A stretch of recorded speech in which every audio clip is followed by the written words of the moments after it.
මේ දිවයින වාර්තාව ආපදාවේ වේදනාව පහව යන්නත් පෙර අයිස් හැෂ් කුෂ් කොකේන් සමග වික්ටෝරියාව අසල හෝටලයක ෆේස්බුක් සාදයේදී ඇල්ලූ 27 දෙනෙක්ට ඇප මහනුවර උපනගරාධිපතිගේ දියණිය පෙම්වතත් ඒ අතර ප්‍රදීප ප්‍රසන්න සමරකෝන් චමින්ද සිල්වා සහ සම්පත් බණ්ඩාර වාර්තා කරනවා වික්ටෝරියා ජලාශය ආසන්නයේ හෝටලයක් තුල ෆේස්බුක් මත්පැන් සාදයක් පවත්වමින් සිටියේදී කොකේන් අයිස් ඇතුළු මත්ද්‍රව්‍ය සමග අත්අඩංගුවටගත් ජාතික ජනබලවේග නියෝජනය කරන මහනුවර උපනගරාධිපතිවරයාගේ දියණිය ඇගේ පෙම්වතා ඇතුළු 27 දෙනෙකු තෙල්දිරිය මහේස්ත්‍රාත් අධිකරණයට ඉදිරිපත් කිරීමෙන් පසු රුපියල් ලක්ෂය බැගින් වූ ශරීර අප මත මුදා හැරිය බව තෙල්දිරිය පොලිසිය කියනවා එමෙන්ම සියලු සැකකරුවන්ට සහ සැකකාරියන්ට අනිද්දා තෙල්දිරිය මහේස්ත්‍රාත් අධිකරණය හමුවේ පෙනී සිටින ලෙස නියෝග කර තිබෙනවා. අත්අඩංගුවටගත් සියලු දෙනා අවුරුදු 18ත් 31ත් අතර වයසේ පසු වන අය වන අතර මහනුවර හැටන් ඇඹිලිපිටිය ත්‍රිකුණාමලය ජයල හෝමාගම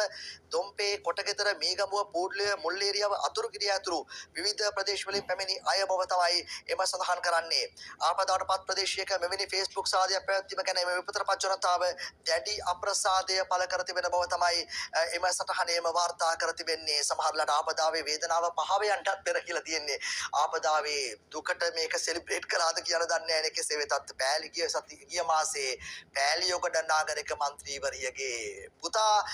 මේ මාසේ මහනුවර උපනගරාධිපතිගේ දුව වහාම හදිසි තත්ත්වයක් නිසා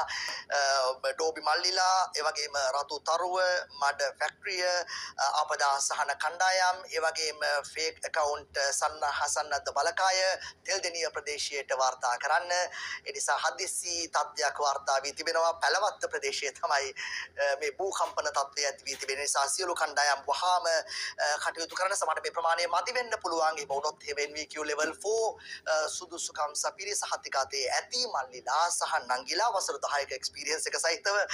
එන්න ඒ වගේම මේ අපද අවස්ථාවේ හදිසි වෙන්න එපා කලබල වෙන්න එපා ඉවසීමෙන් අපි හොද මල්ලි හොද මඩේ ගහමු පරිස්සමෙන් හොද මඩ ගැහුවට රෙදි රෙන්න පුළුවන්